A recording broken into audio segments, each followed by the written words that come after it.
Hi అండి. Morning breakfast 2 in 1 పొంగనాల దోశ. ఇందులోకి సన్నగా కట్ చేసుకున్న ఆనియన్స్, పచ్చిమిర్చి, కరివేపాకు, కొత్తిమీర. దోశ బ్యాటర్ అండి. స్టవ్ మీద ప్యాన్ పెట్టుకొని అందులో కావాల్సినంత ఆయిల్ యాడ్ చేసుకోవాలి.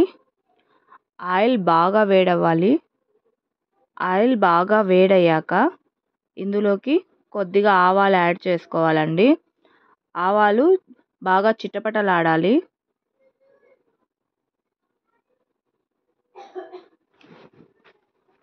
ఆవాలు చిటపటలాడాక ఇందులోకి మనం ముందుగానే చాప్ చేసి పెట్టుకున్న పచ్చిమిర్చిని యాడ్ చేసుకోవాలి.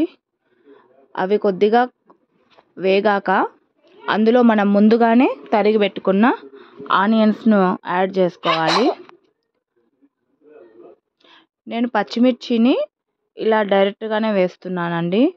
నాకు పిల్లలు కొద్దిగా పెద్దవాళ్ళు, వాళ్ళు అలా ఉన్నా కూడా తింటారండి, స్పైస్ బాగా తింటారు. అందుకు అలా ఉన్నా కూడా తినేస్తారనేసి నేను అలాగే వేస్తున్నాను. మీ ఇంట్లో చిన్నపిల్లలు ఉంటే మీరు పచ్చిమిర్చిని మిక్సీ జార్లో వేసుకొని అలా కూడా దాన్ని యాడ్ చేసుకోవచ్చండి. స్పైస్ లెవెల్స్ తక్కువగా తినేవాళ్ళు కొద్దిగా తక్కువగా పచ్చిమిర్చిని వేసుకోండి. ఆనియన్స్, పచ్చిమిర్చి రెండు బాగా కలుపుకోవాలి. తర్వాత ఇందులోకి మనం ముందుగానే కట్ చేసి పెట్టుకున్న కరివేపాకును కూడా యాడ్ చేసుకోవాలండి.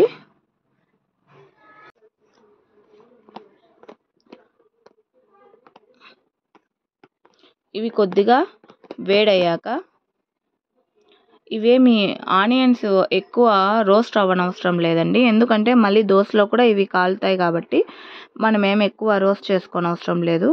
ఇందులోకి మనకు రుచికి తగ్గబడినంత ఉప్పు,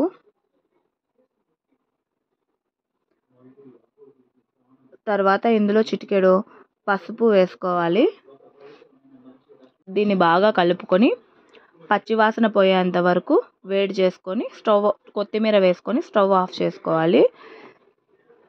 దోశ బ్యాటర్లో కొద్దిగా బేకింగ్ సోడా యాడ్ చేసుకొని మనకు కావలసిన విధంగా పిండిని కలుపుకోవాలండి. కావాలంటే వాటర్ కూడా యాడ్ చేసుకోవచ్చు.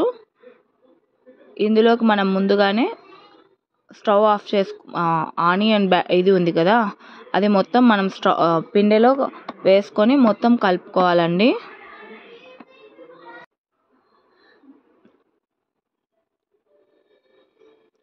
టూ ఇన్ 1 బ్యాటర్ రెడీ అయిపోయిందండి. ఇప్పుడు మనం దీంతో దోశ అయినా వేసుకోవచ్చు, లేకుంటే పొంగనాలైనా వేసుకోవచ్చు అండి, మన ఇష్టము. దీంట్లోకి పల్లీ చట్నీ చేసుకుంటే కాంబినేషన్ బాగుంటుందండి. ఇందులో నేను పచ్చిమిర్చి ఎక్కువ వేసాను కాబట్టి మా పిల్లలు ఇలానే తినేస్తారు ఇష్టంగా. నాకేమి పల్లీ చట్నీ అవసరం లేదండి. ఇప్పుడు మా పెద్ద బాబుకి దోశ, మా చిన్న బాబుకి పొంగనాలు వేస్తున్నానండి. ఇది రౌండ్గా దోశ, మనం మామూలు దోశ వేసినట్లు రౌండ్గా రావండి. ఎందుకంటే ఇందులో మనం ఆనియన్స్, పచ్చిమిర్చి, కరివేపాకు ఇవన్నీ యాడ్ చేస్తున్నాం కదా, దానివల్ల ఇలా రౌండ్గా తిప్పలేమండి, అది ఉండలుగా వస్తుంది. పొంగనాలు కూడా చాలా బాగా వస్తాయండి. మనకి ఏది కావాలంటే అది వేసుకోవచ్చు. ఒకవేళ ఇది అలాగే మార్నింగ్ బ్రేక్ఫాస్ట్కైనా వేసుకోవచ్చు, లేదంటే ఈవినింగ్ స్నాక్స్లా కూడా వేసుకోవచ్చు అండి.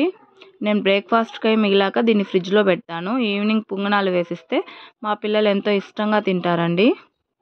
ఇది కొద్దిగా స్పైసీగా ఉంటే బాగుంటుందండి, లేదంటే ఆనియన్స్ వేసాం కదా, ఇది కొద్దిగా స్వీట్ వచ్చేస్తుంది. తర్వాత దోశ మీద కొద్దిగా ఆయిల్ వేసుకొని దీన్ని రెండో వైపు కూడా బాగా కాల్చుకోవాలండి.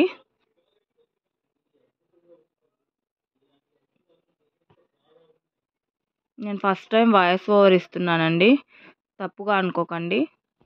మీకు ఈ వీడియో నచ్చినట్లయితే లైక్ చేయండి, కామెంట్ చేయండి, సబ్స్క్రైబ్ చేయండి.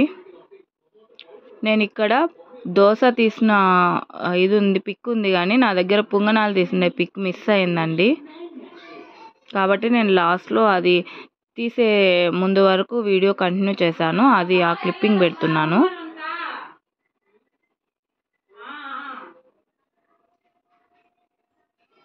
ఇంటికాడ ఉన్నాడు అంటున్నాడు.